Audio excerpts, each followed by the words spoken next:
Ah. Welcome to this press conference at the Royal Swedish Academy of Sciences. We are on schedule. So the Secretary General and 2 members of the Committee for Economic Sciences will arrive within 15 minutes, 11:45.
Good morning and welcome to the Royal Swedish Academy of Sciences and the last day of the Nobel Announcements Week.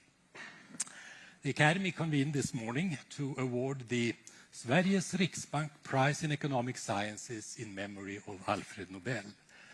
This prize is financed by the Central Bank of Sweden, awarded by the Royal Swedish Academy of Sciences and included in the Nobel Prize program. It has been awarded now for more than half a century since its start in 1969. My name is Göran Hansen. I am the Secretary General of the Academy, and with me today are, on my right side, Professor Peter Fredriksson, who is the Chairman of the Prize Committee, and who will make some remarks about the prize immediately after I've read the announcement. On my left side is Professor Jakob Svensson, who is a member of the Prize Committee, and who will tell us more about the research that is being awarded today. Later on, we hope to have one of our new laureates with us on a phone line, and of course there will be opportunities for questions. This year's prize is about alleviating poverty. Årets pris handlar om att mildra fattigdomen. Kungliga Vetenskapsakademin har idag beslutat att utdela Sveriges Riksbanks pris i ekonomisk vetenskap till Alfred Nobels minne för år 2019, gemensamt till Abhijit Banerjee, Esther Duflo och Michael Kramer för deras experimentella ansats för att mildra global fattigdom. The Royal Swedish Academy of Sciences has today decided to award the Sveriges Riksbank Prize in Economic Sciences in memory of Alfred Nobel for 2019 jointly to Abhijit Banerjee, Esther Duflo, and Michael Kramer for their experimental approach to alleviating global poverty. And here we have some brief biographic data about our new laureates. Dr. Abhijit Banerjee was born in Mumbai in India in 1961. He received his PhD from Harvard University in the United States in 1988, and he is currently the Ford Foundation International Professor of Economics at the Massachusetts Institute of Technology, MIT, in the United States. Dr. Esther Duflo was born in 1972 in Paris, in France. She received her PhD from MIT in 1999, and she's currently the Abdul Latif Jamil Professor of Poverty Alleviation and Development Economics at MIT. And Drs. Banerjee and Duflo are a couple, not only in research, but also privately. Dr. Michael Kramer was born in 1964. He's an American, and he got his PhD from Harvard University in Cambridge, Massachusetts, in the United States, and he remains there now as the Gates Professor of Developing Societies. And with that, I'd like to ask Peter Fredriksson to make some introductory remarks about the prize. Thank you, Göran. So this year's prize in the economic sciences is about alleviating global poverty. Now, how to reduce global poverty is a fundamental but also a daunting question. This year's laureates have shown that it's best to break down this daunting issue into smaller, more precise questions. Questions you can credibly answer. They have examined the impact of interventions in various important areas, such as education, health, agriculture, and access to credit. Which interventions work? Why do they work? And are the benefits greater than the costs? Effective policy alleviation requires that we can answer these questions. And the most credible way of answering them is to try particular interventions in field experiments. This experimental approach has completely reshaped research in development economics. The results have had a clear impact on policy and keeps improving our ability to fight global poverty. Professor Jakob Svensson will now describe the research contributions of the laureates in greater detail. Thank you. So, despite the fact that there has been massive progress in the last few decades, global poverty remains a very big problem. In low and middle-income countries, more than 700 million people still live in extreme poverty. 1 in 3 children are malnourished, and most children leave school without basic skills in reading, writing, and mathematics. So how to effectively reduce global poverty remains a very important question. This year's prize in economic sciences rewards an approach that identifies effective ways of reducing global poverty. The new experimental approach has pushed the research frontier forward in crucial ways. First, it helps us identify the causes of poverty. Second, it helps us draw conclusions about causal effects of policies to fight global poverty. And finally, it facilitates the analysis of cost effectiveness across different options or policies to reduce global poverty. To illustrate the new approach, let me take an example of a very important topic or area, namely the learning crisis. That is the fact that many children learn very little in school. Why is that, and what can be done about it?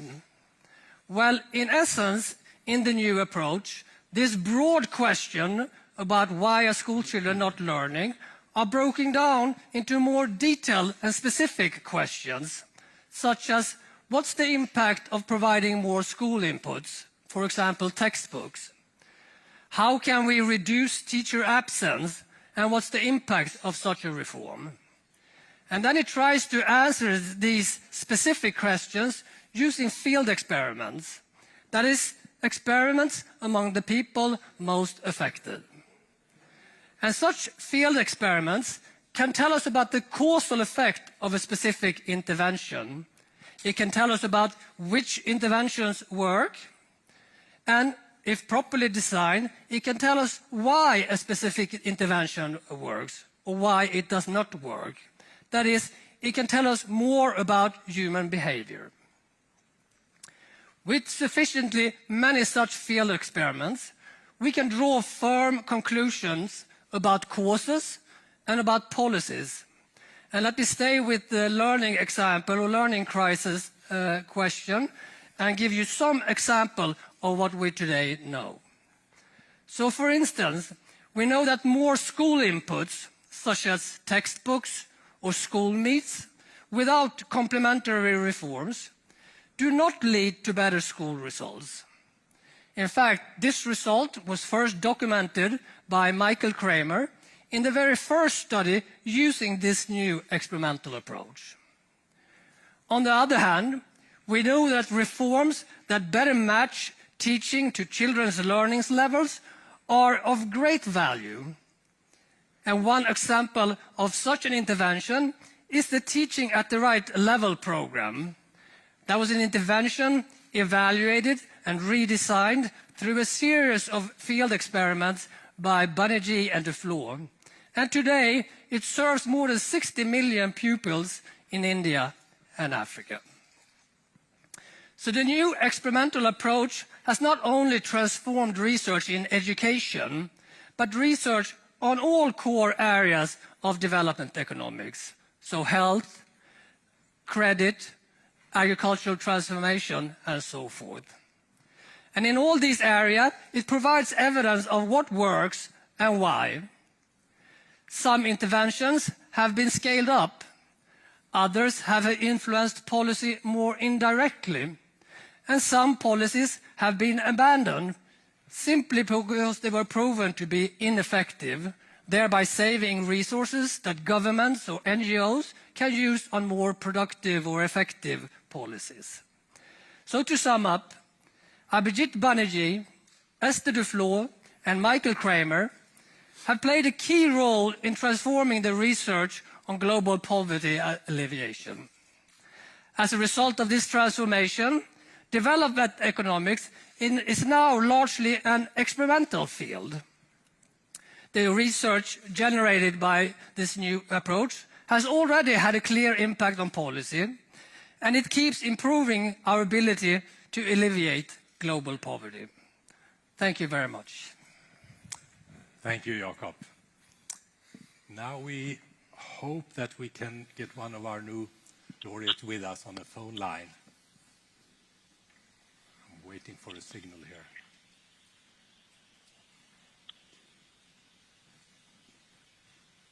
Not yet. Hello, this is Esther. Yes, hello, Dr. Duflo. Hi, how are you? Hi, yeah, this is Göran Hansen, who woke you up an hour ago to give you the news about your prize. Thank you for being with us. Everything okay? You have had so your much. cup of coffee, I hope? Yes, I have it. I have my tea in front of me. Very good. I'm sitting here in the session hall of the Academy of Sciences, and there's a large number of journalists here. I'm sure they would like to ask you some questions. So, are you ready for them? Absolutely. Who would like to start? Gentleman over there. Jonas Solin, Swedish Television. Congratulations. What would you say is Thank you very much. What would you say is the essence of your research? So the essence of our research is to try to make sure, our goal is to make sure that the fight against poverty is based on scientific evidence. It starts from the idea that often the poor are reduced to caricatures, and often even people who try to help them do not actually understand what are the deep roots of the problems that are addressing the poor. Poor people are supposed to be either completely desperate or lazy or entrepreneurial, but we don't try to understand we don't try to understand the deep root and interconnected root of poverty. So what we try to do in our approach is to say, look, let's try and unpack the problem one by one and address them as rigorously and scientifically as possible. And that's how we developed and used in the fight against poverty the experimental approach to better understand what are the reasons for particular problems. For example, the learning crisis that Professor Svensson was talking about, and what can be done about it. What works, what doesn't work, and why. And what was the reaction when you received the news that you got the prize? It was incredibly humbling, to tell you the truth. I didn't think it was possible to win the Nobel Prize in economics before being significantly older than any of the three of us. And I think the reason is that there's something unique about the Nobel Prize in economics among all the prizes, which is that it reflects, I think, a change in the world and a change in the field of economics beyond our individual work. And it takes some time usually for this to happen, and in a sense we're too young for that. But I think what it reflects is the incredible collective work that this is.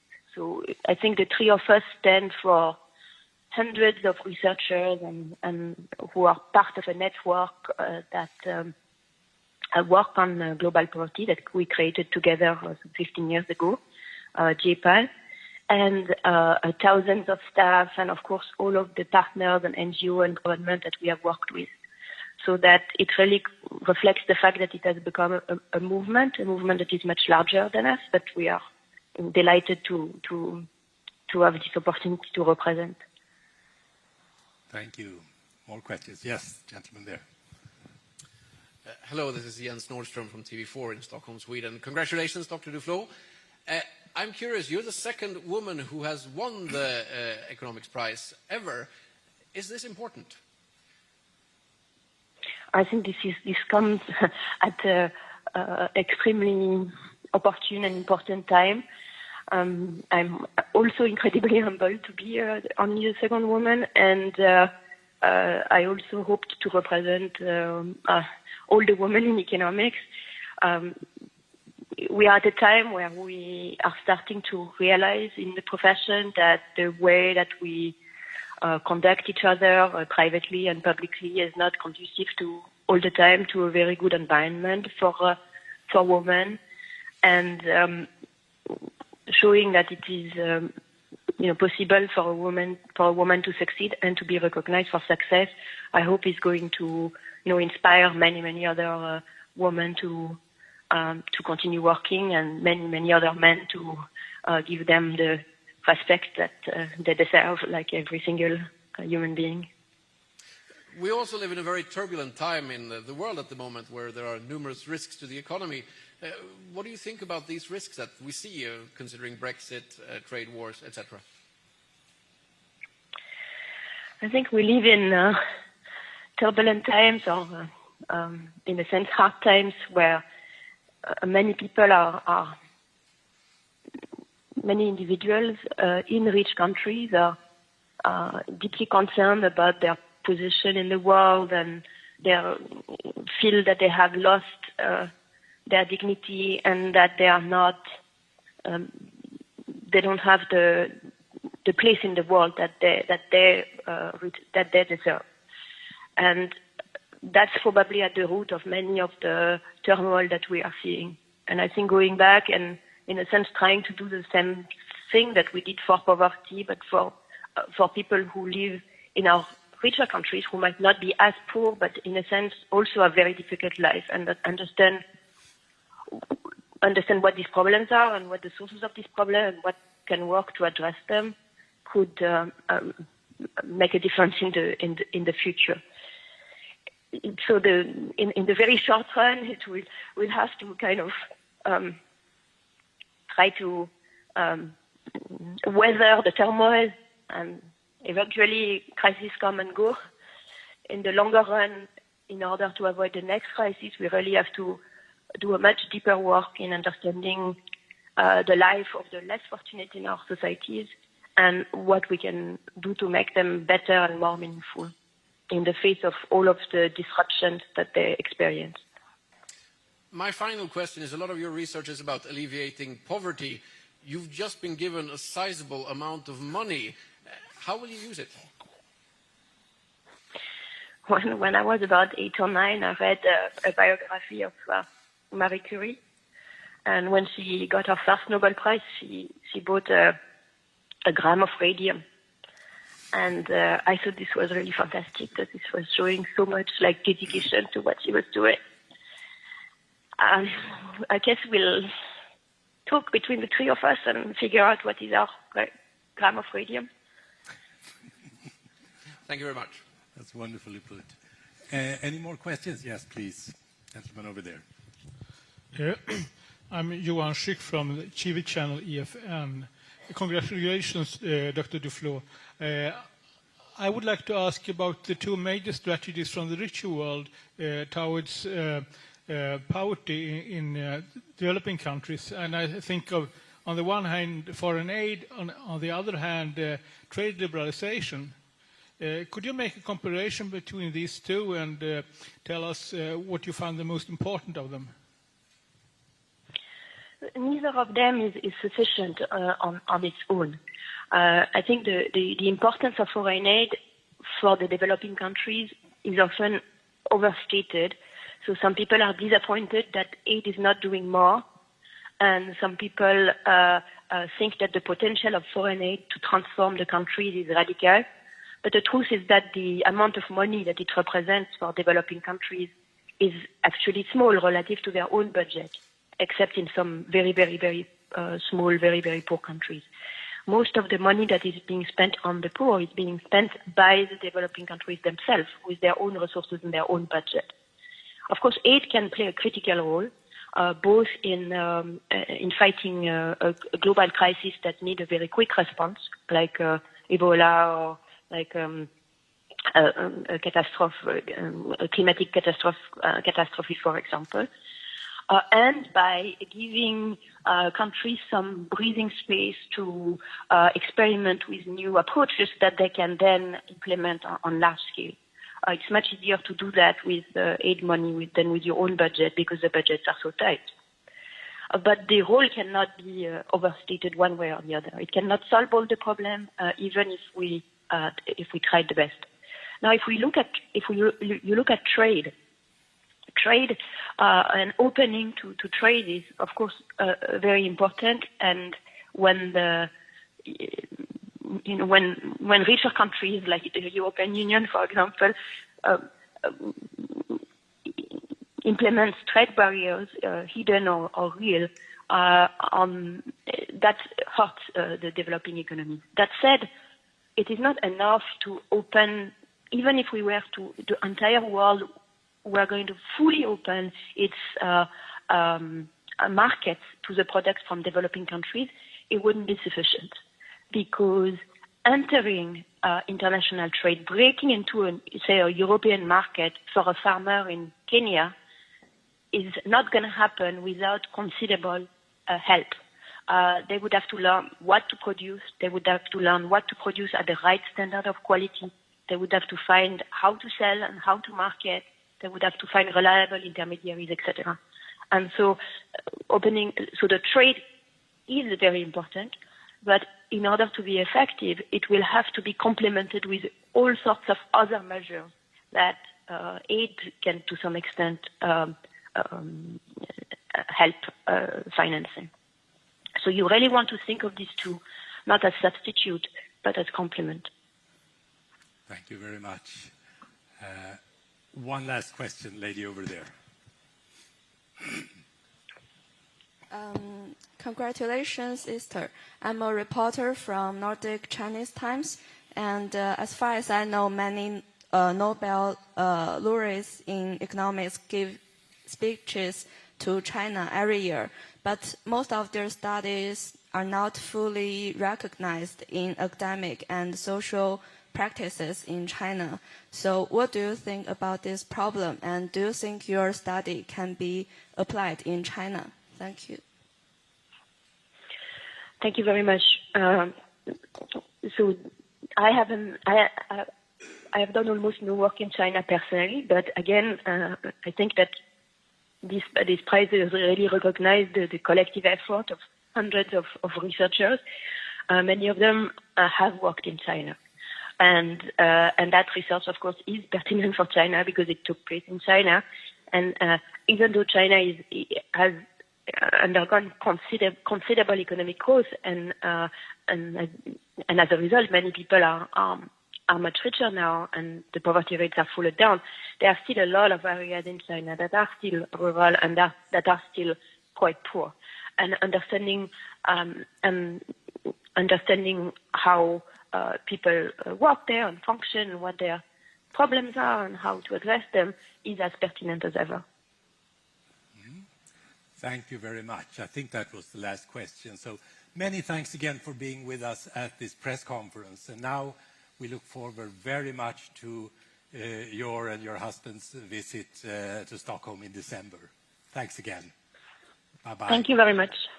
Bye-bye. Bye. So and now there is opportunities for questions to the panel. Any questions? Don't be shy. Everything is, yes, we got a question. Wonderful. That gives you an extra bonus. I'm wondering, there's always been a talk of the small number of females. There's only one person before, Esther Duflo, who got the prize. Has this discussion influenced the committee in any way? I'll give the word to Peter in a second, but let me just say that I think this reflects that there are more and more women scientists going in also into the economic sciences field. Yes, I mean, this is a question that we take extremely seriously. As Göran said, partly it reflects how the profession has evolved over time. So over time, we're seeing more women coming into academics. And over time, I'm convinced that we're going to see more female laureates as well.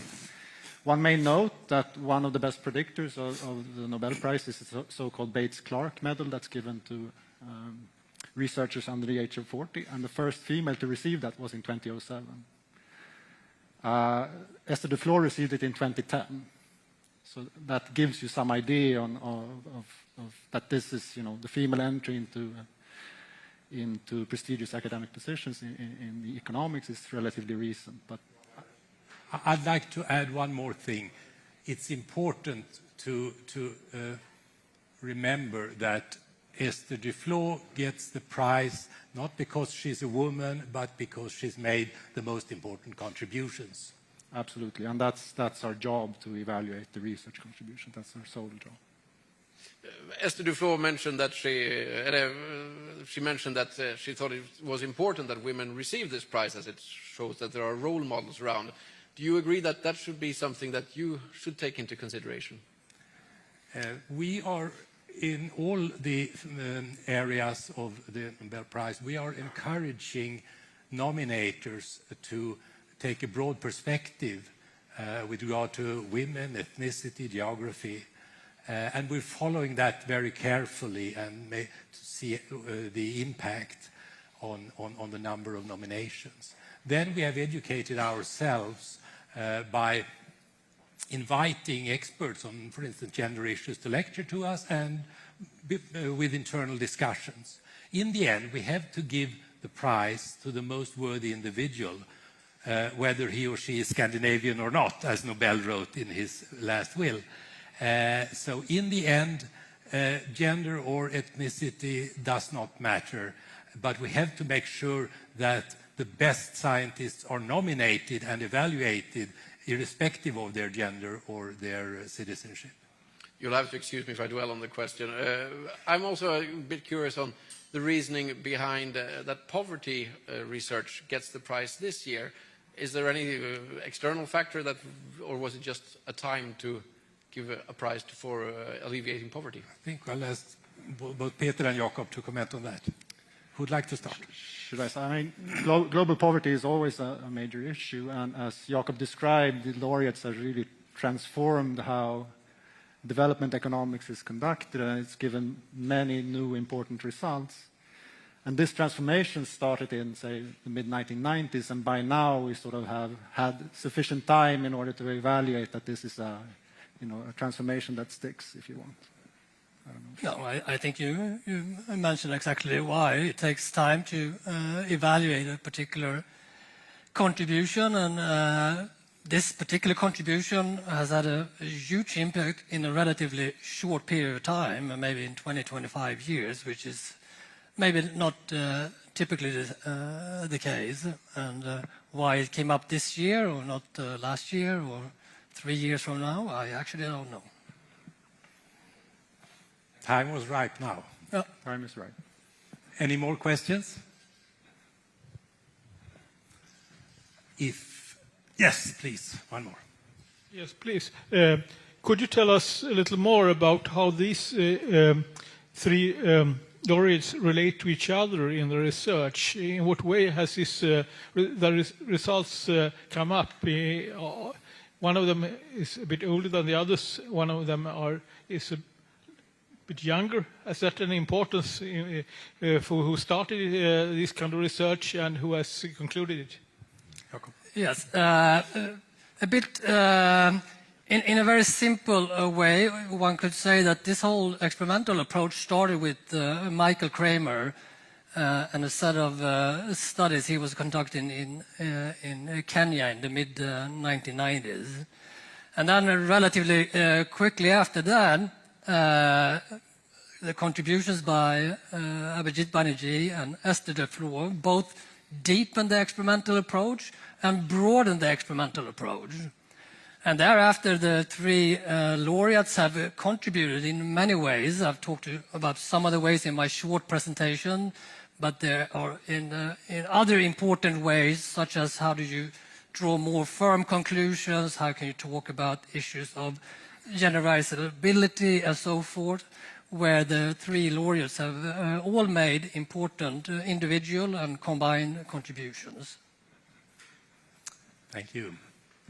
More questions? If not, it's time to close this press conference. And then we're going to close this hall because we're renovating it. So tomorrow the construction workers will come in here, but we hope to have it right and ready for next year's press conferences. But we'll close the press conference and there will be opportunities for individual interviews. Thank you very much. Thank you.